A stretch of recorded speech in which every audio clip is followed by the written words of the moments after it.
കെമിസ്ട്രിയിലെ last chapter ആണ് പഠിക്കാൻ പോകുന്നത്, എൻവയോൺമെന്റൽ കെമിസ്ട്രി. അപ്പോൾ എൻവയോൺമെന്റൽ സ്റ്റഡി എന്ന് പറഞ്ഞു കഴിഞ്ഞാൽ ഫിസിക്സ്, കെമിസ്ട്രി, അതുപോലെ ബയോളജി അങ്ങനെയുള്ള സബ്ജക്റ്റുകൾ സറൗണ്ടിങ്സ് ആയിട്ടുള്ള കോറിലേഷൻ അതിനെ കുറിച്ചിട്ടുള്ള ഒരു ബ്രാഞ്ചാണ് എൻവയോൺമെന്റൽ സ്റ്റഡി. ഇവിടെ നമ്മൾ എൻവയോൺമെന്റൽ കെമിസ്ട്രി എന്ന് പറയുന്ന ചാപ്റ്ററിൽ പറയുന്നത്, അതായത് സറൗണ്ടിങ്സിൽ കെമിക്കൽ ആയിട്ടുള്ള സ്പീഷീസിൻ്റെ ഒറിജിൻ, അതിൻ്റെ റിയാക്ഷൻ, പിന്നെ അതെങ്ങനെ എഫക്റ്റ് ചെയ്യുന്നു, അങ്ങനെയുള്ള കാര്യങ്ങളാണ് എൻവയോൺമെന്റൽ കെമിസ്ട്രി എന്ന ചാപ്റ്ററിൽ പറയുന്നത്. അപ്പോൾ ഇവിടെ എൻവയോൺമെന്റൽ പൊല്യൂഷനെ കുറിച്ചിട്ടാണ് പറയുന്നത്. എന്താണ് പൊല്യൂഷൻ? വാട്ട് ഈസ് എൻവയോൺമെന്റൽ പൊല്യൂഷൻ? നമ്മുടെ സറൗണ്ടിങ്സിൽ എന്തെങ്കിലും ഒരു അൺഡിസൈറബിൾ ആയിട്ടുള്ള ചേഞ്ചസ് വരിക, മനുഷ്യരുടെ ആക്ടിവിറ്റീസ് കൊണ്ട് തന്നെ നമ്മുടെ അറ്റ്മോസ്ഫിയറിൽ, നമ്മുടെ എൻവയോൺമെന്റിൽ ഒരുപാട് അൺഡിസൈറബിൾ ആയിട്ടുള്ള ചേഞ്ചസ് വരാം. അതായത് നമുക്ക് ഹാംഫുൾ എഫക്റ്റ് ഉണ്ടാക്കുന്നത് ഹ്യൂമൻ ബീയിങ്സിനും അതുപോലെ ആനിമൽസിനും പ്ലാന്റ്സിനും എല്ലാം ഹാംഫുൾ എഫക്റ്റ് ഉണ്ടാക്കുന്ന രീതിയിൽ എന്തെങ്കിലും ചേഞ്ചുകൾ നടക്കുകയാണെങ്കിൽ അതിനെയാണ് എൻവയോൺമെന്റൽ പൊല്യൂഷൻ എന്ന് പറയുന്നത്. അപ്പോൾ ഈ പൊല്യൂഷൻ നടക്കണമെങ്കിൽ അതിന് ചില സബ്സ്റ്റൻസ് കാരണമായിട്ടുണ്ടാവും അല്ലേ? പൊല്യൂഷൻ നടക്കണമെങ്കിൽ അതിൽ ചില സബ്സ്റ്റൻസിന്റെ കാരണങ്ങൾ കൊണ്ടാണ് ആ പൊല്യൂഷൻ ഉണ്ടാകുന്നത്. ആ സബ്സ്റ്റൻസിനെ വിളിക്കുന്നത് പൊല്യൂട്ടൻസ് എന്നാണ്. പൊല്യൂട്ടൻസ് എന്നാൽ സബ്സ്റ്റൻസ് വിച്ച് കോസസ് പൊല്യൂഷൻ. പൊല്യൂഷന് കാരണമാകുന്ന സബ്സ്റ്റൻസിനെ പൊല്യൂട്ടൻസ് എന്ന് വിളിക്കുന്നു. ഈ പൊല്യൂട്ടൻസ് എന്ന് പറഞ്ഞാൽ അത് സോളിഡ് സ്റ്റേറ്റിലുള്ളതാവാം, ലിക്വിഡ് സ്റ്റേറ്റിലുള്ളതാവാം, ഗ്യാഷ്യസ് സ്റ്റേറ്റിലുള്ളതാവാം. ഓക്കെ, ഇപ്പോൾ ഗ്യാഷ്യസ് സ്റ്റേറ്റിലുള്ളത് പറഞ്ഞാൽ കാർബൺ മോണോക്സൈഡ്, കാർബൺ ഡയോക്സൈഡ്, നൈട്രജൻ്റെ ഓക്സൈഡുകൾ, അതൊക്കെ ഗ്യാഷ്യസ് സ്റ്റേറ്റിലുള്ളതാണ്. അപ്പോൾ അതുപോലെ തന്നെ സോളിഡ് സ്റ്റേറ്റിലുള്ള ഡസ്റ്റ് പാർട്ടിക്കിൾസ് അങ്ങനെയുള്ളതൊക്കെ വരാം. അപ്പോൾ ഇതൊക്കെയാണ് പൊല്യൂട്ടൻസ്. നമ്മളിവിടെ അറ്റ്മോസ്ഫിയറിക് പൊല്യൂഷനെ കുറിച്ചിട്ടാണ് പറയുന്നത്. അറ്റ്മോസ്ഫിയർ നമുക്കറിയാലോ, എർത്തിന് ചുറ്റും എന്തുണ്ട്? അറ്റ്മോസ്ഫിയർ ഉണ്ട്. അത് ഡിഫറെൻറ്റ് ലെയേഴ്സുകളായിട്ടാണ് കാണുന്നത്. ഇതൊക്കെയാണ് ട്രോപ്പോസ്ഫിയർ, മീസോസ്ഫിയർ, അയണോസ്ഫിയർ, സ്ട്രാറ്റോസ്ഫിയർ, അങ്ങനെ ഡിഫറെൻറ്റ് ലെയേഴ്സ് ഉണ്ട്. അതിൽ ഏറ്റവും ലോവസ്റ്റ് റീജിയൻ ആണ് ട്രോപ്പോസ്ഫിയർ.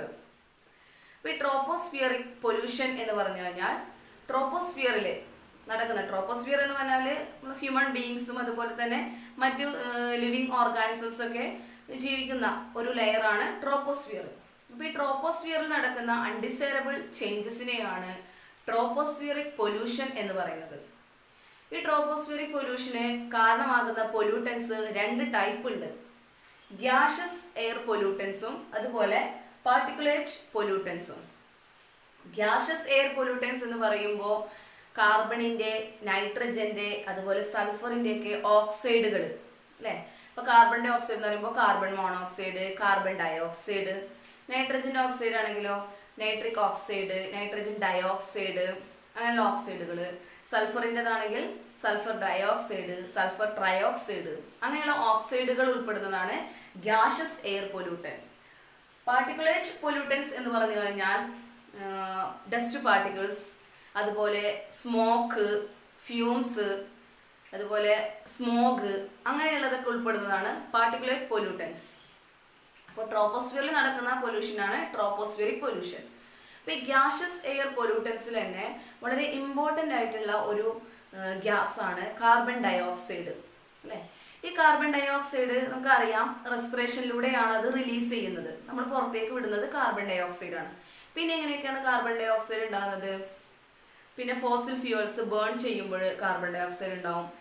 സിമെന്റിന്റെ മാനുഫാക്ചറിങ്ങിൽ carbon dioxide, calcium carbonate decompose ചെയ്യുമ്പോൾ കാർബൺ ഡയോക്സൈഡ് റിലീസ് ചെയ്യുന്നുണ്ട്. അപ്പം അങ്ങനെയൊക്കെയാണ് കാർബൺ ഡയോക്സൈഡ് അറ്റ്മോസ്ഫിയറിൽ കൂടുതലായിട്ട് ഉണ്ടാകുന്നത്. അപ്പോൾ ഈ കാർബൺ ഡയോക്സൈഡിന് ഒരു പ്രത്യേകത ഉള്ളത്, നമ്മുടെ സോളാർ എനർജി ഭൂമിയിലേക്ക് വരാറുണ്ട് അല്ലേ? എർത്ത് എന്ത് ചെയ്യാറുണ്ട്? ഈ സോളാർ എനർജിയിൽ നിന്നും 75% എനർജീനെ അബ്സോർബ് ചെയ്യാറുണ്ട്. അങ്ങനെ അബ്സോർബ് ചെയ്തിട്ട് നമ്മുടെ എർത്തിൽ എന്ത് ചെയ്യും? ടെമ്പറേച്ചർ നിലനിൽക്കും. അപ്പോൾ ഈ ടെമ്പറേച്ചർ ആവശ്യമാണല്ലോ. ടെമ്പറേച്ചർ നമ്മുടെ നാച്ചുറൽ പ്രോസസ്സ് ഒക്കെ നടക്കണമെങ്കിൽ ഹീറ്റ് ആവശ്യമാണ്. അപ്പോൾ എർത്ത് അങ്ങനെ എന്ത് ചെയ്യുന്നുണ്ട്? അബ്സോർബ് ചെയ്യുന്നുണ്ട്. എർത്തിൽ തന്നെ ഉള്ള സബ്സ്റ്റൻസ് ആയിട്ടുള്ള കാർബൺ ഡയോക്സൈഡ്, അതുപോലെ മീഥെയ്ൻ, പിന്നെ അതുപോലെ ക്ലോറോ ഫ്ലൂറോ കാർബൺ, അങ്ങനെയുള്ള സബ്സ്റ്റൻസും എന്ത് ചെയ്യുന്നുണ്ട്? ടെമ്പറേച്ചറിനെ അബ്സോർബ് ചെയ്യുന്നുണ്ട്. അങ്ങനെ ഹീറ്റ് ട്രാപ്പ് ചെയ്യുന്ന കാർബൺ ഡയോക്സൈഡ് പോലെയുള്ള സബ്സ്റ്റൻസ് ഹീറ്റിനെ ട്രാപ്പ് ചെയ്യുന്ന ഒരു പ്രോസസ്, ആ ഒരു ഫിനോമിനെ വിളിക്കുന്നതാണ് ഗ്ലോബൽ വാർമിംഗ്. അപ്പോൾ ഗ്ലോബൽ വാർമിംഗ് എന്ന് പറഞ്ഞു കഴിഞ്ഞാൽ ഹീറ്റ് ട്രാപ്പ് ചെയ്യുന്നതിലൂടെ, എർത്തില് ഹീറ്റ് അബ്സോർബ് ചെയ്യുന്നത്, എർത്തിന്റെ സറൗണ്ടിങ്സിൽ ഹീറ്റിനെ അബ്സോർബ് ചെയ്ത് നിർത്തുമ്പോൾ അവിടെ ടെമ്പറേച്ചർ എന്ത് ചെയ്യും? ഇൻക്രീസ് ചെയ്യും. എർത്തിന്റെ ടെമ്പറേച്ചർ, സർഫസിലുള്ള ടെമ്പറേച്ചർ ഇൻക്രീസ് ചെയ്യും. ആ ഒരു പ്രോസസ്സിനെയാണ് ഗ്ലോബൽ വാർമിംഗ് എന്ന് പറയുന്നത്. അപ്പോൾ ഇത് നമുക്ക് അത്യാവശ്യമാണ് അല്ലേ? ടെമ്പറേച്ചർ, കുറച്ച് ടെമ്പറേച്ചർ ഒക്കെ ട്രാപ്പ് ചെയ്തെങ്കിൽ നമ്മുടെ നാച്ചുറൽ ആയിട്ടുള്ള പ്രോസസ്സുകളൊക്കെ നടക്കുള്ളൂ. അപ്പോൾ അത് അത്യാവശ്യമാണ്. അപ്പോൾ ഈ ഗ്ലോബൽ വാർമിങ്ങിനെ ഹെൽപ്പ് ചെയ്യുന്ന ഗ്യാസസ് എന്ന് പറഞ്ഞാൽ carbon dioxide, methane, ozone, പിന്നെ അതുപോലെ chlorofluorocarbon, CFC, chlorofluorocarbon, അങ്ങനെയുള്ള സബ്സ്റ്റൻസ് ഗ്യാസസ് ആണ് ഈ ഗ്ലോബൽ വാർമിങ്ങിനെ ഹെൽപ്പ് ചെയ്യുന്നത്. നമ്മൾ ഗ്രീൻ ഹൗസ് എന്നുള്ള ഒരു സംഭവം നിങ്ങൾ കണ്ടിട്ടുണ്ടാവും. അതായത് പ്ലാന്റ്സ്, അതുപോലെ തന്നെ ചില ഫ്രൂട്ട്സ്, വെജിറ്റബിൾസ്, ഫ്ലവേഴ്സിനൊക്കെ എന്താ ചെയ്യുക, ഒരു ഗ്രീൻ ഗ്ലാസിൻ്റെ ഉള്ളിൽ ഇങ്ങനെ വളർത്താൻ അനുവദിക്കുന്നതായിട്ട് കാണാം. അതിനെ ഗ്രീൻ ഹൗസ് എന്നാണ് പറയുക. ഗ്രീൻ ഹൗസ്, അതായത് ഗ്രീൻ ഹൗസിന്റെ പ്രത്യേകത എന്താണ്?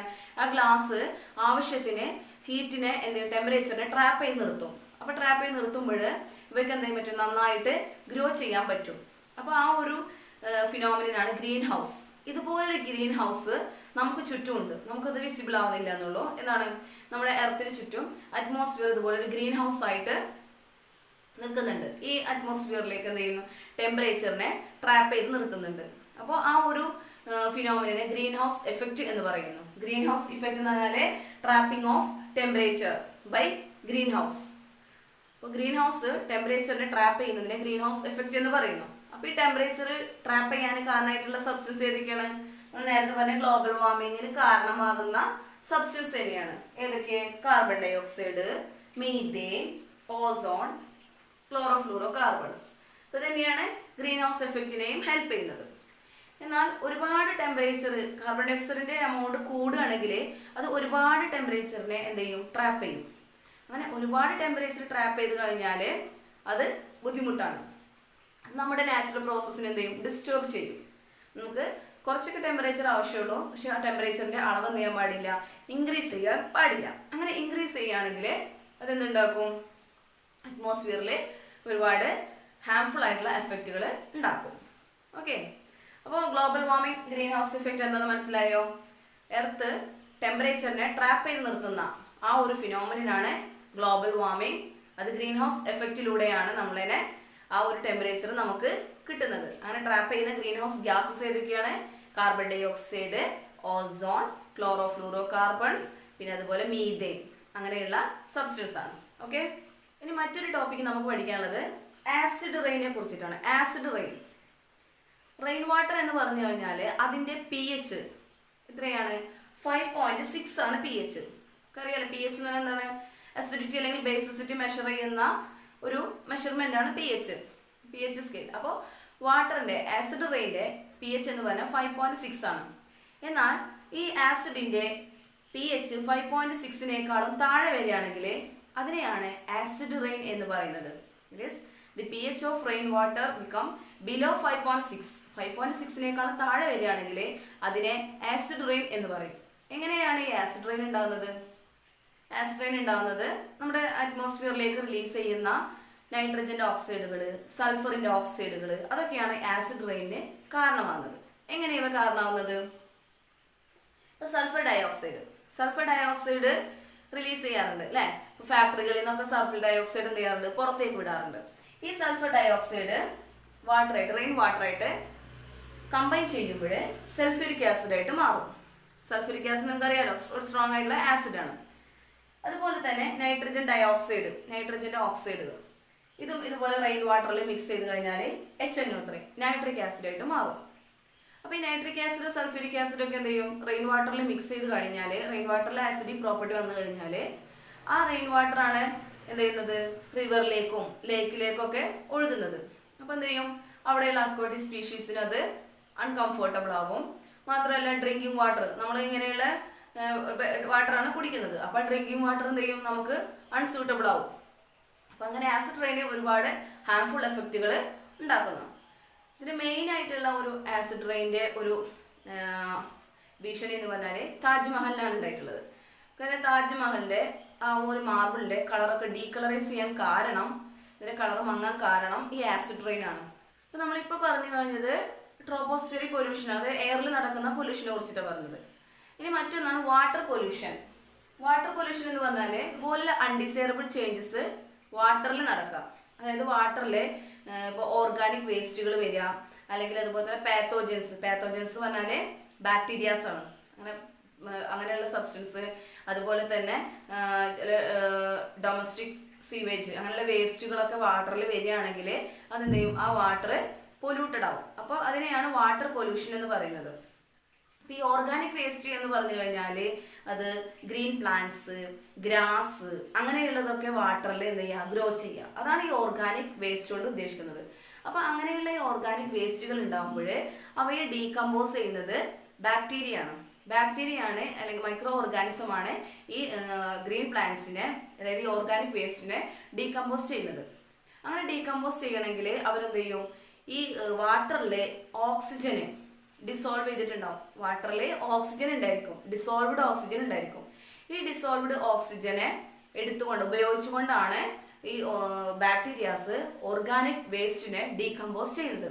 അപ്പോൾ ഓർഗാനിക് വേസ്റ്റ് എത്രത്തോളം ഉണ്ടോ അത്രത്തോളം അവർക്ക് എന്ത് ചെയ്യണം, അതിനെ ഡീകമ്പോസ് ചെയ്യാൻ വേണ്ടിയിട്ട് വാട്ടറിലുള്ള ഓക്സിജന് ആവശ്യമായിട്ട് വരും അല്ലേ.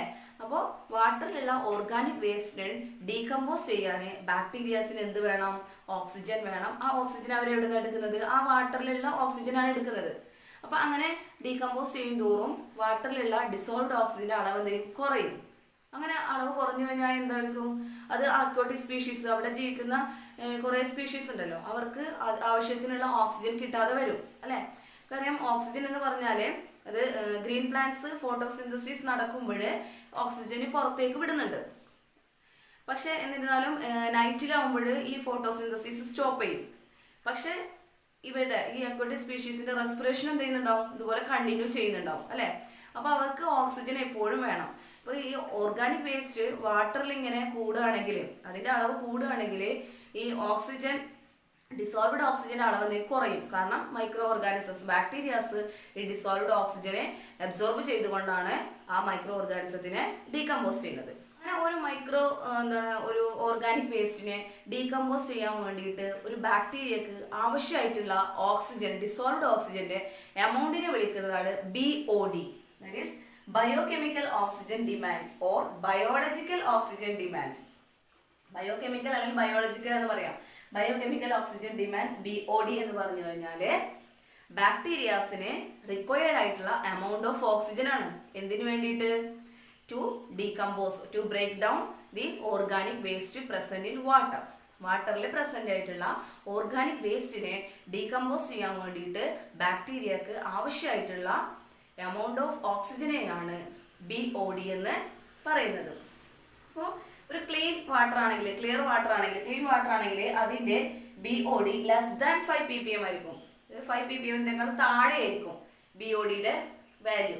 എന്ന് പറഞ്ഞാൽ അതെന്താണ്, അത്ര പൊല്യൂട്ടൻ ഇല്ലാത്ത ക്ലിയർ വാട്ടർ ആണ്. കാരണം അത്രയും BOD, അത്രയും ഓക്സിജൻ അവർക്ക് ആവശ്യമുള്ളത്. അതായത് അവിടെ ഓർഗാനിക് വേസ്റ്റിന്റെ അളവ് എന്താണ്, കുറവാണ്. ഓർഗാനിക് വേസ്റ്റിന്റെ അളവ് കുറവായതുകൊണ്ട് ബാക്ടീരിയക്ക് അത്രയും ഓക്സിജൻ ആവശ്യമുള്ളൂ. എന്ന് പറഞ്ഞാൽ അതെന്താണ്, ക്ലിയർ വാട്ടർ ആണ്. അപ്പോൾ ക്ലിയർ വാട്ടറിന്റെ BOD എന്താണ്, ലെസ് ദാൻ 5 ppm. എന്നാൽ 17 ppm എന്ന് പറയുന്ന ഒരു വാട്ടർ ഒക്കെ ആണെങ്കിൽ അത് ഹൈലി പൊല്യൂട്ടഡ് വാട്ടർ ആണ്. കാരണം അത്രയും BOD അവിടെ ആവശ്യമായിട്ട് വരുന്നുണ്ട്, 17 ppm.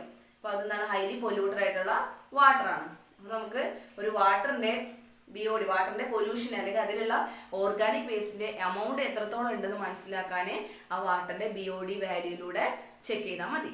ഓക്കെ, വരുന്ന ലാസ്റ്റ് ടോപ്പിക്കാണ് ഗ്രീൻ കെമിസ്ട്രി.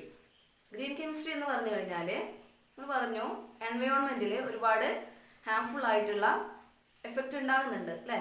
അപ്പോൾ ഈ പൊല്യൂഷനെ കുറക്കാൻ വേണ്ടിയിട്ട് നമ്മൾ കെമിസ്ട്രിയുടെ പ്രിൻസിപ്പിൾസും അതുപോലെ അതിൻ്റെ നോളജൊക്കെ എന്ത് ചെയ്യുക, യൂസ് ചെയ്യുക. അങ്ങനെ യൂസ് ചെയ്തുകൊണ്ട് നമുക്ക് ഇങ്ങനെയുള്ള അഡ്വേഴ്സ് ഇമ്പാക്റ്റ്, എൻവയോൺമെന്റിലുള്ള ഈ ഹാംഫുൾ ഇമ്പാക്റ്റിനെ റെഡ്യൂസ് ചെയ്യാൻ വേണ്ടിയിട്ടുള്ള ഒരു തോട്ട്, ഒരു തിങ്കിങ്, അതാണ് ഗ്രീൻ കെമിസ്ട്രി. അപ്പം ഗ്രീൻ കെമിസ്ട്രി എന്നുള്ള ഒരു പ്രിൻസിപ്പിളിലൂടെ നമുക്ക് അങ്ങനെയുള്ള ഹാംഫുൾ എഫക്റ്റുകളെ കുറച്ചുകൊണ്ട് നമ്മുടെ കാര്യങ്ങളൊക്കെ ചെയ്യാൻ പറ്റും. നമുക്ക് ഈ ഇങ്ങനെ പൊല്യൂഷൻ ഉണ്ടാകുന്ന കരുതിയിട്ട് എല്ലാ കാര്യങ്ങളും നമുക്ക് കംപ്ലീറ്റ് ആയിട്ട് അവോയ്ഡ് ചെയ്യാൻ പറ്റില്ല. സോ എന്ത് ചെയ്യാൻ പറ്റും, എഫിഷ്യൻസി കൂട്ടിക്കൊണ്ട് പൊല്യൂഷനെ കുറക്കുക. അപ്പം അങ്ങനെയുള്ള ഒരു മെത്തേഡ്, അതിന് വേണ്ടിയിട്ട് നമ്മൾ എന്ത് ചെയ്യുക, കെമിസ്ട്രിയുടെ പ്രിൻസിപ്പിൾ യൂസ് ചെയ്യുന്നുണ്ട്. അതാണ് ഗ്രീൻ കെമിസ്ട്രി എന്ന് പറയുന്നത്. അങ്ങനെ ഗ്രീൻ കെമിസ്ട്രിയുടെ ആപ്ലിക്കേഷൻസ് ആയിട്ട് വരുന്ന 2-3 കാര്യങ്ങളാണ്. ഒന്ന്, ഡ്രൈ ക്ലീനിങ് ഓഫ് ക്ലോത്ത്. മുമ്പൊക്കെ ഡ്രൈ ക്ലീനിങ് ഓഫ് ക്ലോത്തിന്റെ ഡ്രൈ ക്ലീനിങ്ങിന് വേണ്ടിയിട്ട് ടെട്രാ ഡൈക്ലോറോ ഈഥീൻ ആണ് യൂസ് ചെയ്യുന്നത്. Tetra dichloro ethene. അപ്പൊ അങ്ങനെ ഉപയോഗിക്കുന്നത് കൊണ്ട് അത് എന്താ പറയാ, അണ്ടർ വാട്ടറിൽ തന്നെ കുറെ അങ്ങനെ ഡീഗ്രേഡ് ചെയ്യാതെ അങ്ങനെ കെടുക്കും. അപ്പൊ അതുകൊണ്ട് അതെന്താണ്, പൊല്യൂഷന് കാരണമാകും. അപ്പൊ അതിനുശേഷം പിന്നീട് halogenated solvent by liquid carbon dioxide. Liquid carbon dioxide mix ചെയ്തിട്ടുള്ള ഹാലോജനേറ്റഡ് സോൾവെന്റ് എന്ത് ചെയ്തു, യൂസ് ചെയ്യാൻ തുടങ്ങി. അങ്ങനെ യൂസ് ചെയ്യുന്നത് കൊണ്ട് പൊല്യൂഷൻ കുറച്ചുകൂടെ കുറക്കാനായിട്ട് പറ്റി. ഇപ്പോൾ ഉപയോഗിക്കുന്നത് ഹൈഡ്രജൻ പെറോക്സൈഡ് ആണ്. അപ്പോൾ ഹൈഡ്രജൻ പെറോക്സൈഡ് എന്താ പറയുക, ഡ്രൈ ക്ലീനിങ് വേണ്ടി ഉപയോഗിക്കുന്നത് കൊണ്ട് അത് പൊല്യൂഷനെ വളരെയധികം എന്ത് ചെയ്യുന്നു, കുറക്കുന്നുണ്ട്. അപ്പോൾ ഡ്രൈ ക്ലീനിങ് എന്ന് പറയുന്നത് ഗ്രീൻ കെമിസ്ട്രിയുടെ ഒരു ആപ്ലിക്കേഷൻ ആണ് ഈ ഹൈഡ്രജൻ പെറോക്സൈഡ്. മറ്റൊരു ആപ്ലിക്കേഷനാണ് bleaching of paper. Paper bleach ചെയ്യാൻ വേണ്ടിയിട്ട് മുന്നൊക്കെ ക്ലോറിൻ ആണ് ഉപയോഗിച്ചിരുന്നത്. അപ്പൊ അത് ഇതുപോലെ എന്താ പറയാ, പൊല്യൂഷനൊക്കെ ഉണ്ടാക്കുന്നുണ്ട്. അപ്പൊ ഇപ്പോൾ എന്ത് ചെയ്യുന്നു, ഹൈഡ്രജൻ പെറോക്സൈഡ് ഉപയോഗിക്കുന്നു. അതും ഗ്രീൻ കെമിസ്ട്രിയുടെ ഒരു ആപ്ലിക്കേഷനാണ്. മറ്റൊരു ആപ്ലിക്കേഷനാണ് സിന്തസിസ് ഓഫ് കെമിക്കൽസ്. അതായത് ഇപ്പോൾ ഈഥീൻ എന്ന് പറയുന്ന ഒരു കോമ്പൗണ്ടിൽ നിന്നും എന്ത് ചെയ്യുന്നു, എത്തനാൾ പ്രിപ്പയർ ചെയ്യുന്നു. എത്തനാൾ CH3CH എത്തനാൾ. അപ്പൊ എത്തനാൾ പ്രിപ്പയർ ചെയ്യാൻ വേണ്ടിയിട്ട് 1 സ്റ്റെപ്പ് ഓക്സിഡേഷൻ ഓഫ് ഈഥീൻ ആണ് ഉപയോഗിക്കുന്നത്. ഈഥീനെ ഒറ്റ സ്റ്റെപ്പിൽ എന്ത് ചെയ്യുക, ഓക്സിഡേഷൻ നടക്കുക by using ionic catalyst in aqueous medium. Aqueous മീഡിയത്തിൽ വാട്ടറിലുള്ള എന്ത് ചെയ്യുക, അയോണിക് കാറ്റലിസ്റ്റ്, പെലേഡിയം അങ്ങനെയുള്ള അയോണിക് കാറ്റലിസ്റ്റ് ഉപയോഗിച്ചുകൊണ്ട് ഒരൊറ്റ സ്റ്റെപ്പിലൂടെ ഈഥീനെ ഓക്സിഡേഷൻ നടത്തിയിട്ട് മെത്തനാൾ ഉണ്ടാക്കുന്നു. അപ്പോൾ അതെന്താണ്, ഒരുപാട് എഫിഷ്യൻസി 90% എത്തനാൾ നമുക്ക് അങ്ങനെ കിട്ടും. മാത്രമല്ല അവിടെ പൊല്യൂഷന് കുറവായിരിക്കും. അപ്പോൾ അതിൽ നിന്ന് എൻവയോൺമെന്റിലെ ഒരു ഹാർംഫുൾ എഫക്റ്റും ഉണ്ടാക്കുന്നില്ല. എൻവയോൺമെന്റൽ കെമിസ്ട്രി എന്ന് പറയുന്ന ചാപ്റ്ററിലെ ചില കാര്യങ്ങളാണ് ഇവിടെ പറഞ്ഞത്. Okay, thank you.